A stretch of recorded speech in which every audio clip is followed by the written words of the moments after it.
إن الحمد لله نحمده ونستعينه ونؤمن به ونتوكل عليه ونعوذ بالله من شرور أنفسنا ومن سيئات أعمالنا من يهده الله فلا مضل له ومن يضلله فلا هادي له وأشهد أن لا إله إلا الله وحده لا شريك له وأشهد أن محمدا عبده ورسوله أرسله بالهدى ودين الحق ليظهره على الدين كله ولو كره المشركون اللهم صل على محمد وعلى آل محمد كما صليت على إبراهيم وعلى آل إبراهيم وبارك على محمد وعلى آل محمد كما باركت على إبراهيم وعلى آل إبراهيم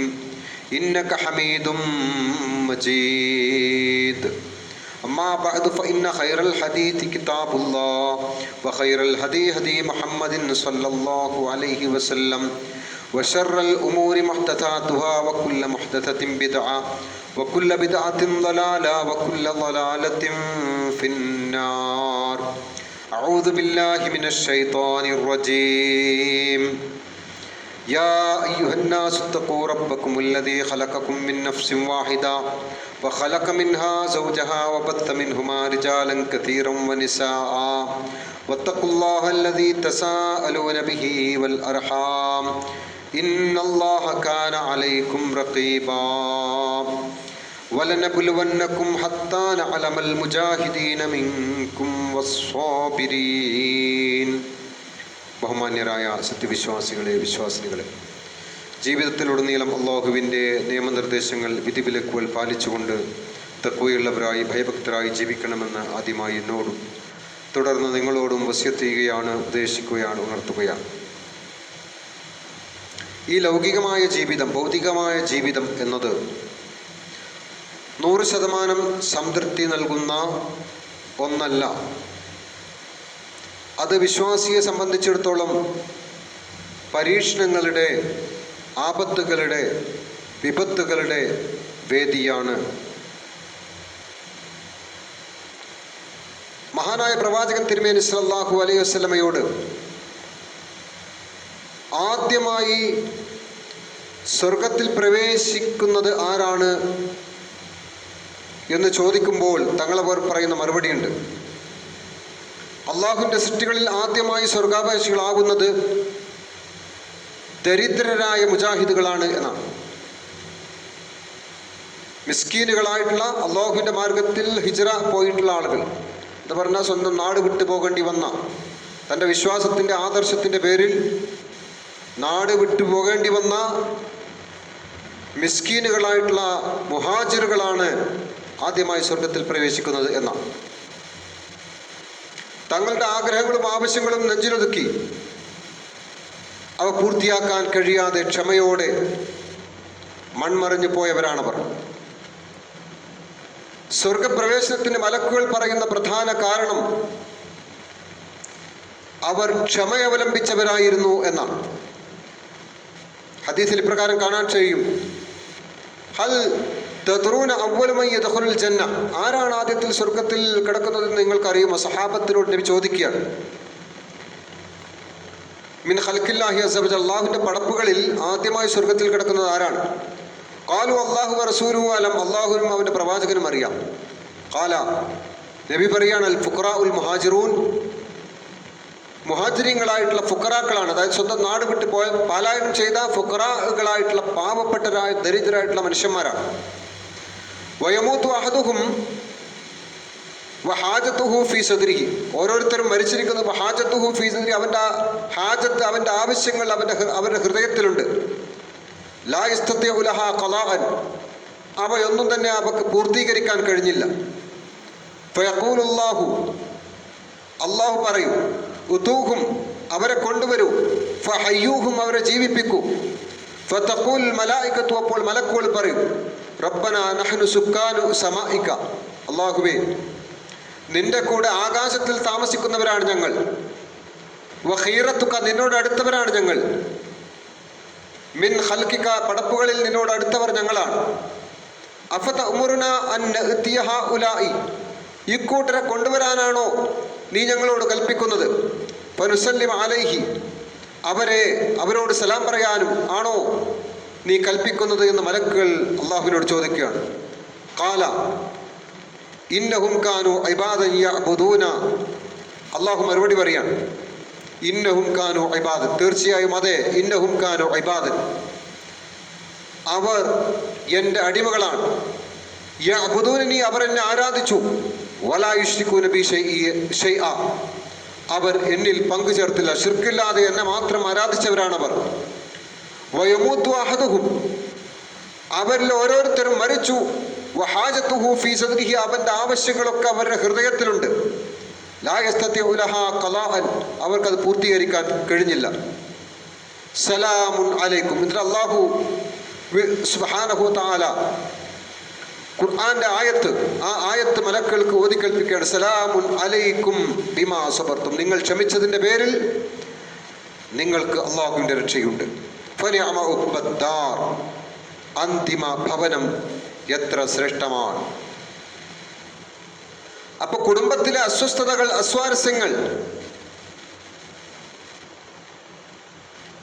മക്കളുടെ വിവാഹ തടസ്സങ്ങൾ, പഠിപ്പ് കഴിഞ്ഞിട്ടും ജോലിയില്ലാത്ത അവസ്ഥ, രോഗങ്ങൾ, കടുത്ത സാമ്പത്തിക ബാധ്യതകൾ എന്നിവയെല്ലാം ഈ ദുനിയാവിൻ്റെ സ്വഭാവമാണ്. ദുനിയാവ് അള്ളാഹു ഇഷ്ടപ്പെട്ടവർക്കും അല്ലാത്തവർക്കും അള്ളാഹു നൽകും. എന്നാൽ ആഖിറത്ത് അത് അള്ളാഹു നൽകുന്നത് മുഅ്മിനീങ്ങൾക്ക് മാത്രമാണ്. അതാണ് അർ റഹ്മാനിർ റഹീം, പരമകാരുണികനും കരുണാനിധിയുമായിട്ടുള്ളവൻ എന്നതിൻ്റെ അർത്ഥം. റഹ്മാനാണ് റബ്ബ്. ഈ ലോകത്തുള്ള സകല ജീവജാലങ്ങൾക്കും അള്ളാഹു കരുണ കാണിക്കുന്നു. എന്നാൽ അർ റഹീം എന്ന് പറഞ്ഞാൽ അള്ളാഹുവിന് വഴിപ്പെട്ടവർക്ക് നാളെ അള്ളാഹു സുബ്ഹാനഹു വതആല പരലോകത്ത് അവർക്ക് മാത്രം കരുണ ചെയ്യുന്നു, ഗുണം ചെയ്യുന്നു എന്നാണ്. പ്രവാചകന്മാരുടെ ജീവിതത്തിലേക്ക് നാം കണ്ണോടിക്കുമ്പോൾ പരീക്ഷണങ്ങളുടെ, പ്രതിസന്ധികളുടെ കൂമ്പാരമായിരുന്നു അവർക്ക് മുമ്പിൽ ഉണ്ടായിരുന്നത് എന്നതാണ് ചരിത്രം. നമുക്ക് മുന്നിൽ മല പോലെ പ്രതിസന്ധികൾ വരുമ്പോൾ നാം ഓർക്കേണ്ടത് നമ്മേക്കാൾ കഠിനമായി പരീക്ഷിക്കപ്പെട്ട അള്ളാഹുവിൻ്റെ പ്രവാചകന്മാരെ കുറിച്ചാണ്, അമ്പിയാക്കളെ കുറിച്ചാണ്. യൂസുഫ് നബി അലൈഹിസ്സലാം, അദ്ദേഹത്തിൻ്റെ ജീവിതം, ഉപ്പയും വല്ലിപ്പയും നബിമാരായിട്ട് കൂടി അദ്ദേഹം കിണറ്റിലെറിയപ്പെട്ടു, അടിമച്ചന്തയിൽ വിൽക്കപ്പെട്ടു, ഒടുവിൽ ചെയ്യാത്ത കുറ്റത്തിന് ജയിലിലടക്കപ്പെട്ടു.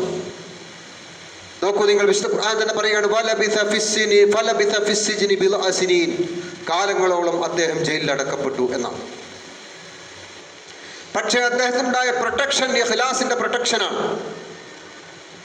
യൗവനത്തിന്റെ ചോരത്തിളപ്പിൽ ആരുമറിയാത്ത അന്യനാട്ടിൽ കൊട്ടാരത്തിലെ സുന്ദരിയായ യജമാനത്തി വാതിലുകൾ കൊട്ടിയടിച്ച് തിന്മയിലേക്ക് അവരെ ക്ഷണിച്ചിട്ടും യൂസുഫ് നബി അലൈഹിസ്സലാം ആ തിന്മയിലേക്ക് വശമതനായില്ല.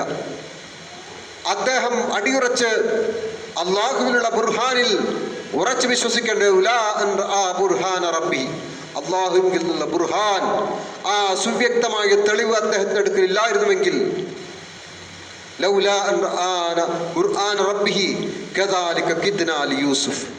അങ്ങനെ യൂസുഫിന് വേണ്ടി നാം തന്ത്രം പ്രയോഗിച്ചു.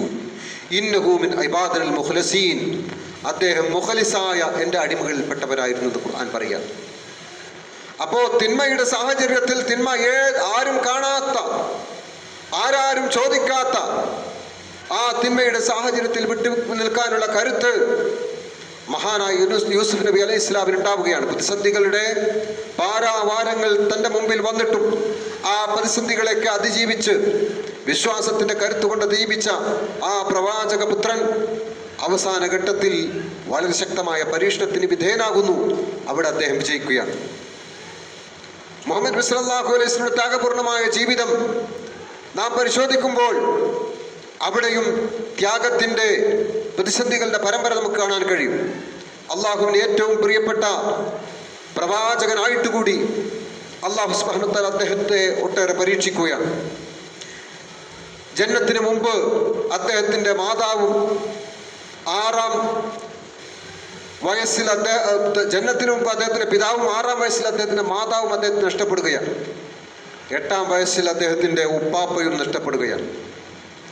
ഷാബ് അബൂ താലിബിൽ 3 വർഷം പച്ചിലകൾ ഭക്ഷിച്ച് അദ്ദേഹം താമസിച്ചുവെന്നാണ്. അദ്ദേഹത്തിൻ്റെ കൂടെ സഹാബത്തും അവരെ ഉപരോധത്തിൻ്റെ പേരിൽ ഷാബ് അബൂ താലിബിൻ്റെ വലഞ്ചരിവിൽ 3 വർഷത്തോളം പച്ചിലകൾ ഭക്ഷിച്ച് അവർ ആടുകൾ കാഷ്ടിച്ചതുപോലെ കാഷ്ടിച്ചു എന്ന് ചരിത്രത്തിൽ രേഖപ്പെട്ട് കിടക്കുകയാണ്. അതുപോലെ താങ്ങായിരുന്ന ഖദീജ റളിയല്ലാഹു അൻഹ അദ്ദേഹത്തിന് പെട്ടെന്ന് നഷ്ടപ്പെടുകയാണ്. അതുപോലെ തന്നെ അദ്ദേഹത്തിൻ്റെ താങ്ങും തണലുമായിരുന്ന അബൂ താലിബ് അദ്ദേഹത്തിൽ നിന്നും വേർപിരിയുകയാണ്. ആ ദുഃഖത്തിൻ്റെ വർഷം ആമുൽ ഹുസ്ൻ എന്നറിയപ്പെടുന്ന ആ വർഷത്തിലും അദ്ദേഹം തൻ്റെ വിശ്വാസം മുറുകെ പിടിക്കുകയാണ്. അദ്ദേഹത്തെ കൊല്ലാൻ വേണ്ടി അവർ ആക്കം കൂട്ടുന്നുണ്ട്. അദ്ദേഹം കിടന്നിറങ്ങുന്ന സ്ഥലത്ത് വെച്ച് വളയുന്നുണ്ട്. അദ്ദേഹത്തെ പൊട്ടക്കണത്തിലേക്ക് അവർ തട്ടിയിടുന്നുണ്ട്. ഉഹുദിന്റെ രണാങ്കണത്തിൽ വെച്ച് അദ്ദേഹത്തിൻ്റെ സന്തത സഹചാരികളായ സഹാബത്തിലെ 70 പേരെ അവർ വധിക്കുന്നുണ്ട്.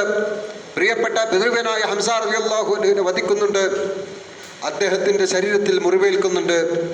അദ്ദേഹത്തിൻ്റെ പല്ലുകൾ മുൻപല്ല് പൊട്ടുന്നുണ്ട് ഉഹുദിന്റെ രണാങ്കണത്തിൽ വെച്ച്. അതേപോലെ തന്നെ അദ്ദേഹത്തിൻ്റെ കഴുത്തിൽ ഒട്ടകത്തിൻ്റെ കുടമാല ചേർത്തുന്നുണ്ട്. അദ്ദേഹത്തെ കൊല്ലാൻ വേണ്ടി ഒരു വിശ്രമിക്കുന്ന സമയത്ത്, ഒരു അല്പനേരം വിശ്രമിക്കാൻ വേണ്ടി ഒരു മരത്തിൻ്റെ ചുവട്ടിലിരുന്നപ്പോൾ വാളെടുത്ത് അദ്ദേഹത്തെ വെട്ടാൻ നോക്കുന്നുണ്ട്.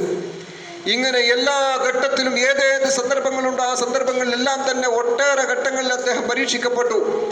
ബദറിൻ്റെയും ഉഹദിൻ്റെയും ഖന്തക്കിൻ്റെയും വേളകളെല്ലാം തന്നെ അദ്ദേഹം പരീക്ഷിക്കപ്പെട്ടു. ആ പരീക്ഷണ ഘട്ടത്തിലെല്ലാം തന്നെ അദ്ദേഹം വിശ്വാസം കൊണ്ട് അതിനെ അതിജയിക്കുകയാണ്. 7 മക്കളിൽ 6 പേരുടെയും വേർപാട് സ്വന്തം കണ്ടുകൊണ്ട് കാണേണ്ടി വന്നു. 6 മക്കൾ, 7 മക്കൾ ജനിച്ച പ്രവാചകൻ തിരുമേനി സല്ലല്ലാഹു അലൈഹി വസല്ലമ ജീവിച്ചിരിക്കെ തന്നെ 6 മക്കൾ അദ്ദേഹത്തിന് നഷ്ടപ്പെടുകയാണ്, മരണപ്പെടുകയാണ്. ഇന്ന ഷാനിയക ഹുവൽ അബ്തർ, വാലറ്റവൻ, കുടുംബമില്ലാത്തവൻ, പരമ്പര ഇല്ലാത്തവൻ എന്ന് അവർ ആക്ഷേപിച്ചപ്പോൾ അല്ലാഹു സുബ്ഹാനഹു വ തആല മറുപടി പറയുന്നു, ഇന്ന ഷാനിയക ഹുവൽ അബ്തർ, നിന്നെ ആക്ഷേപിച്ചവരുടെയാണ് വാലറ്റിരിക്കുന്നത് എന്ന്. നോക്കൂ നിങ്ങൾ, പ്രവാചകൻ തിരുമേനി സല്ലല്ലാഹു അലൈഹി വസല്ലമയുടെ ആ നാമം, ആ പേര് ലോകത്ത് നിന്ന് 24 മണിക്കൂറും ബാങ്കിലൂടെ മുഴങ്ങിക്കൊണ്ടിരിക്കുകയാണ്. അപ്പോൾ ലോകം മുഴുവൻ അദ്ദേഹത്തെ ഓർക്കുന്നു എന്നുള്ളതാണ് അദ്ദേഹത്തിൻ്റെ ആ മഹത്വം എന്നുള്ളത്. സൂലൻ നബി സല്ലല്ലാഹു അലൈഹി വസല്ലം, യാ റസൂലുള്ളാഹ് അയ്യുന്നാസി അശദ്ദു ബലാഅൻ, ഏറ്റവും കൂടുതൽ പരീക്ഷിക്കപ്പെടുന്നത് ആരാണെന്ന് നബി സല്ലല്ലാഹു അലൈഹി വസല്ലമയുടെ സഹാബത്ത് ചോദിക്കുകയാണ്. ഖാല, നബി സല്ലല്ലാഹു അലൈഹി വസല്ലം പറയുകയാണ്, അൽ അംബിയാ, പ്രവാചകന്മാരാണ്. സുമ്മൽ അംസലു, പിന്നീട് അവരെ തുടർന്ന് വരുന്നവരാണ്, അവരെ പോലെയുള്ളവരാണ്. ഫൽ അംസലു, പിന്നീട് അവരെ പോലെയുള്ളവരാണ് എന്ന് പറഞ്ഞാൽ ഇസ്ലാമും ദീനും ഇസ്ലാമിക ദഅവത്തും മുറുകെ പിടിക്കുന്ന അമ്പിയാക്കൾ ഏറ്റവും കൂടുതൽ പരീക്ഷിക്കപ്പെടുന്നു. അതിന് കഴിഞ്ഞാൽ തൊട്ടടുത്തവർ അവരെ കൂടെ നിൽക്കുന്നവർ എന്ന് പറഞ്ഞാൽ സഹാബത്തിൻ്റെ ആ ദർജയിലെത്തിയ ആളുകൾ അവർ കൂടുതൽ പരീക്ഷിക്കപ്പെടുന്നു. അമ്പിയാക്കളുടെ ചരിത്രം നമുക്കറിയാം. യഹ്യാ നബിയും സക്കരിയ നബിയും ഒക്കെ ഈർച്ചവാളിൻ്റെ ഇരക്ക് വിധേയരാവരാണ്. ഈർച്ചവാൾ കൊണ്ട് അവരെ ഈർന്ന് 2 കഷ്ണമാക്കി മുറിച്ചു എന്നാണ് സക്കരിയ നബിയുടെയും യഹ്യാ നബിയുടെയും ചരിത്രം. ഇങ്ങനെ ഒട്ടേറെ അമ്പിയാക്കളാൽ കല്ലെറിഞ്ഞും അതുപോലെ തന്നെ കത്തിക്കും വാളുകൊണ്ടും ഇരയാക്കി ജൂതന്മാർ വധിച്ചു എന്നുള്ളതാണ് ഒട്ടേറെ അമ്പിയാക്കളുടെ ചരിത്രത്തിൽ നമുക്ക് വായിക്കാൻ കഴിയുന്നത്. അതുപോലെ തന്നെ സഹാബത്തിൻ്റെയും താബീങ്ങളുടെയും ചരിത്രത്തിൽ ഒട്ടേറെ പീഡനങ്ങൾ അവർ അനുഭവിച്ചതായി നമുക്ക് കാണാൻ കഴിയും. അതാണ് ഫൽ അംസലു സുമ്മൽ അംസലു, അവരെ പോലെയുള്ള ആളുകൾ.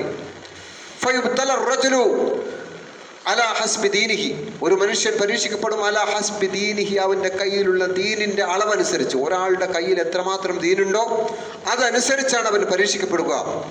ഫഇൻ കാന ദീനുഹു സുൽബൻ, വളരെ ശക്തമായ ദീനി വിശ്വാസമാണ് ഒരാളുടെ കയ്യിലെങ്കിൽ ഇഷ്തദ്ദ ബലാഉഹു, അവൻ്റെ പരീക്ഷണം കഠിനമാകും. വഇൻ കാന ദീനുഹു റിഖ്ഖ, ഒരാളുടെ കയ്യിലുള്ള ദീൻ വളരെ ലോലമാണ്, വളരെ ലോലമായ ദുർബലമായ ദീനാണ് ഒരാളുടെ കയ്യിലെങ്കിൽ ഉബ്തുലിയ അലാ ഹസ്ബി ദീനിഹി, അവൻ്റെ ദീനനുസരിച്ച് മാത്രമേ അവൻ പരീക്ഷിക്കപ്പെടുകയുള്ളൂ എന്നാണ്. അപ്പോൾ നമ്മുടെ വിശ്വാസം എത്രമാത്രം ശക്തമാണ് എന്ന് കൂടി പരിശോധിക്കേണ്ട ഒരു വചനമാണ്, സുനൻ തിർമിദിയിലെ വചനമാണ് ഇവിടെ നാം നാം വളരെ ഗൗരവത്തിൽ ചിന്തിക്കേണ്ട വിഷയമാണ്. അതുപോലെ തന്നെ വിധിയിലുള്ള വിശ്വാസവും അത് നൽകുന്ന സമാധാനവും അതാണ് നമുക്ക് കൈമുതലായി ഉണ്ടാവേണ്ടത്. അള്ളാഹുവിൻ്റെ പരീക്ഷണങ്ങൾ ശിക്ഷയല്ല, മറിച്ച് വിശ്വാസികളുടെ ഈമാൻ അളക്കാനുള്ള അള്ളാഹുവിൻ്റെ സുന്നത്താണ്, അള്ളാഹുവിൻ്റെ നടപടിക്രമമാണ് അത് എന്ന് നമ്മൾ മനസ്സിലാക്കണം. വിശുദ്ധ ഖുർആൻ സൂറത്ത് അങ്കബൂത്തിലെ 2-ാമത്തെ വചനത്തിലുള്ള സുബ്ഹാനഹു പഠിപ്പിക്കുന്നു, അഹസിബന്നാസു അയ്യുത്രകൂ അയ്യഖൂലു ആമന്നാ വഹും ലാ യുഫ്തനൂൻ. അഹസിബന്നാസ് ജനങ്ങൾ വിചാരിക്കുന്നുവോ അയ്യുത്രകൂ അവർ വെറുതെ വിടപ്പെടുമെന്ന്, അയ്യഖൂലു ആമന്ന ഞങ്ങൾ വിശ്വാസികളായിട്ടുണ്ട്, ഞങ്ങൾ ഈമാൻ ഉൾക്കൊണ്ടിട്ടുണ്ട് എന്ന് പറഞ്ഞതിൻ്റെ പേരിൽ അവർ വെറുതെ വിടപ്പെടുമെന്ന് അവർ വിചാരിക്കുന്നുവോ വഹും ലാ യുഫ്തനൂൻ അവർ ഒരു പരീക്ഷണത്തിനും വിധേയമാകാതെ. വലഖദ് ഫതന്നല്ലദീന മിൻ ഖബ്ലിഹിം നിങ്ങളുടെ മുൻഗാമികൾ പരീക്ഷിക്കപ്പെട്ടിട്ടുണ്ട്. ഫലയഅലമന്നല്ലാഹുല്ലദീന സദഖു പരീക്ഷണഘട്ടത്തിൽ ആരാണ് സത്യത്തെ മുറുകെ പിടിക്കുന്നത് എന്ന് അള്ളാഹുവിനെ അറിയാൻ വേണ്ടി. വലയഅലമന്ന സ്വാദിഖീൻ നിങ്ങൾ സത്യസന്മാർ സത്യവാന്മാർ ആരെന്ന് അറിയാൻ വേണ്ടി അള്ളാഹു നിങ്ങളെ പരീക്ഷിക്കുക തന്നെ ചെയ്യും എന്നാണ്. അപ്പോ അള്ളാഹു ഖൈർ ഉദ്ദേശിക്കുമ്പോൾ അള്ളാഹു അടിമയെ പരീക്ഷിക്കുമെന്നാണ് നബി സല്ലല്ലാഹു അലൈഹി വസല്ലം പഠിപ്പിക്കുന്നത്. അൻ അബൂ ഹുറൈറ റളിയല്ലാഹു അൻഹു നബി സല്ലല്ലാഹു അലൈഹി വസല്ലം ഖാല നബി സല്ലല്ലാഹു അലൈഹി വസല്ലം പറയുകയാണ്, മൻ യുരിദില്ലാഹു ബിഹി ഖൈറൻ ഒരാൾക്ക് അള്ളാഹു ഖൈർ ഉദ്ദേശിച്ചാൽ യുസിബു മിൻഹു അള്ളാഹു അവനെ പരീക്ഷിക്കുമെന്നാണ്.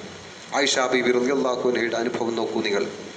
മുനാഫിക്കുകൾ അപവാദം പ്രചരിപ്പിച്ച് വല്ലാതെ തളർത്തിയ ഘട്ടം.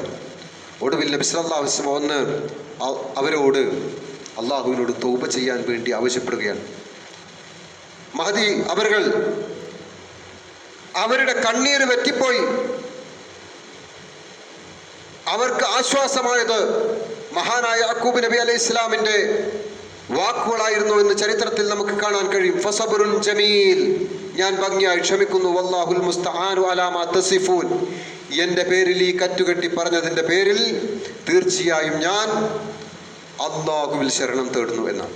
ആയിഷ ബീവിയെ സംബന്ധിച്ച് ദുരാരോപണം വന്നപ്പോൾ അവർ ക്ഷമിക്കുകയും മഹാനായ പ്രവാചകൻ യാക്കൂബ് നബി അലൈഹിസ്സലാം യൂസുഫ് അലൈഹിസ്സലാമിന് നഷ്ടപ്പെട്ട സമയത്ത് ക്ഷമിച്ച ആ ക്ഷമയായിരുന്നു, ആ ക്ഷമയുടെ വചനമായിരുന്നു അവർക്ക് ക്ഷമിച്ചു നിൽക്കാൻ കരുത്തായത് എന്ന് ചരിത്രത്തിൽ നമുക്ക് വായിക്കാൻ കഴിയും. അപ്പോൾ പരീക്ഷണ ഘട്ടങ്ങളിൽ നമ്മൾ പിടിച്ചു നിൽക്കുക, അള്ളാഹുവിൽ തവക്കുലാക്കുക എന്നുള്ളതാണ് വിശ്വാസിക്ക് കൈമുതലായി ഉണ്ടാവേണ്ടത് എന്നാണ് ഈ സംഭവങ്ങളിൽ നിന്ന്, ചരിത്രങ്ങളിൽ നിന്നും വിശുദ്ധ ഖുർആന്റെ അധ്യാപനങ്ങളിൽ നമുക്ക് മനസ്സിലാക്കാൻ കഴിയുന്നത്. വൽനബുലുവന്നക്കും ഹത്താ നഅലമൽ മുജാഹിദീന മിൻകും വസ്വാബിരീൻ നിങ്ങളിൽ മുജാഹിദുകൾ ആരാണ്, നിങ്ങൾ ക്ഷമാലുക്കൾ ആരാണ് എന്ന് തിരിച്ചറിയാൻ വേണ്ടി അള്ളാഹു നിങ്ങളെ പരീക്ഷിക്കുമെന്നാണ്. പരീക്ഷണ ഘട്ടത്തിൽ നമ്മൾ പിടിച്ചു നിൽക്കുക, പ്രതിസന്ധികളെ അതിജീവിക്കാൻ വേണ്ടിയുള്ള കരുത്ത് നമ്മൾ ആർജിക്കുക. അതുപോലെ തന്നെ അള്ളാഹുവിൻ്റെ പരീക്ഷണം ഒന്നിച്ചു വരുന്ന സമയത്ത് വിശ്വാസത്തെ മുറുകെ പിടിക്കും. അപ്പോൾ അവിശ്വാസിയും ആ കൂട്ടത്തിൽ കൊല്ലപ്പെടുകയോ വധിക്കപ്പെടുകയോ ചെയ്യും. പിന്നീട് അവരുടെ നിയ്യത്തനുസരിച്ച് അള്ളാഹു സുബ്ഹാനഹു വ തആല നാളെ പുനരുത്ഥാന നാളിൽ എഴുന്നേൽപ്പിക്കുമെന്നാണ്. അപ്പോൾ നിയ്യത്തനുസരിച്ചാണ് ഒരാൾ ഒന്നിച്ച് ഒരു സമൂഹത്തിൻ്റെ നാശത്തിന് വിധേയമാകുമ്പോൾ വിശ്വാസി അടക്കമുള്ള ആളുകൾ ഒന്നിച്ച് മരിക്കുകയും അവരുടെ വിശ്വാസത്തിൻ്റെ അടിസ്ഥാനത്തിൽ അള്ളാഹു സുബ്ഹാനഹു വ തആല അവരെ വിചാരണയ്ക്ക് വിധേയമാക്കുകയും വിശ്വാസത്തിൻ്റെ അടിസ്ഥാനത്തിൽ അവർക്ക് രക്ഷാശിക്ഷകൾ നൽകുകയും ചെയ്യുമെന്നാണ് പ്രവാചകൻ തിരുമേനി സ്വല്ലല്ലാഹു അലൈഹി വസല്ലം പഠിപ്പിക്കുന്നത്. അപ്പോൾ പ്രതിസന്ധികളെ അതിജീവിക്കാനുള്ള കരുത്ത് നമ്മൾ ആർജിക്കുകയും അതുപോലെ തന്നെ ഈ ഇസ്ലാമിക വിശ്വാസത്തെ മുറുകെ പിടിക്കുകയും ഇസ്ലാമിക ദഅവത്ത് ശരിയായ നിലക്ക് നിർവഹിക്കുകയും ചെയ്യുക എങ്കിൽ അള്ളാഹുവിൻ്റെ സഹായം നമുക്കുണ്ടാകും. പരീക്ഷണങ്ങൾ ആ ഘട്ടത്തിൽ വരുമ്പോൾ അതിനെ അതിജീവിക്കാനുള്ള കരുത്തും നമുക്കുണ്ടാകും. അതല്ലാതെ നമ്മൾ ഒക്കെ വിശ്വാസികളാണ്, നമ്മൾ ആദർശവും തൗഹീദും സുന്നത്തൊക്കെ മുറുകെ പിടിച്ചവരാണ്. അതുകൊണ്ട് ഇനി ഒരിക്കലും തന്നെ നമുക്കൊരു ഭയപ്പെടേണ്ടതില്ല, പരലോകത്തിൽ അള്ളാഹുവിൻ്റെ ശിക്ഷയെ അദാബിനെ ഭയപ്പെടേണ്ടതില്ല എന്നുള്ള ഒരു ചിന്ത നമ്മുടെ മനസ്സിലുണ്ടാവരുത്. മറിച്ച് ഇസ്ലാമിക ദഅവത്തിൽ ഇറങ്ങിത്തിരിക്കാൻ നമ്മൾ സന്നദ്ധരാണോ, പരീക്ഷണങ്ങൾ നമുക്ക് വരും. ആ പരീക്ഷണങ്ങളെ പൂമാലയായി സ്വീകരിച്ചുകൊണ്ട് അതിനെ അതിജീവിക്കാനുള്ള കരുത്ത് നമ്മൾ ആർജിക്കുക. അല്ലാഹു സുബ്ഹാനഹു വ തആല അനുഗ്രഹിക്കുമാറാവട്ടെ.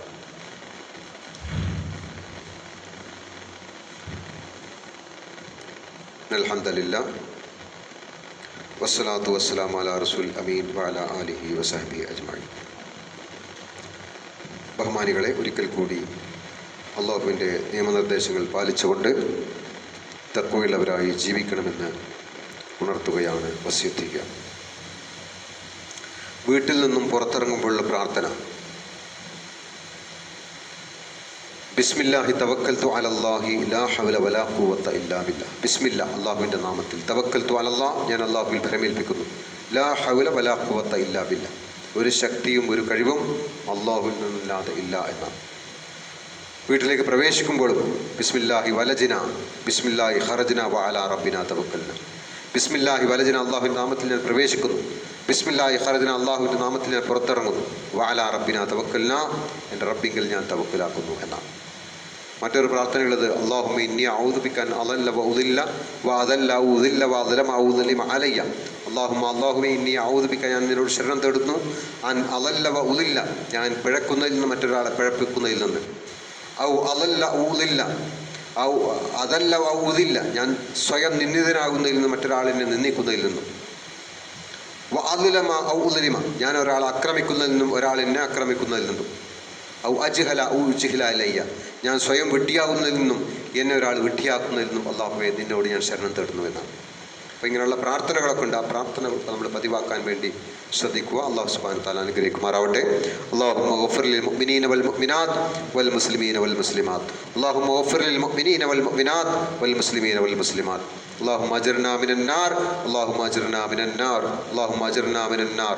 اللهم لا تشفي خلقنا بالنار ولا تجعلنا من خطب النار وانها بئس الدار وبئس المثوى وبئس القرار. ربنا اغفر لنا ولاخواننا الذين سبقونا بالايمان ولا تجعل في قلوبنا غلا للذين امنوا ربنا انك رؤوف رحيم. امين برحمتك يا ارحم الراحمين.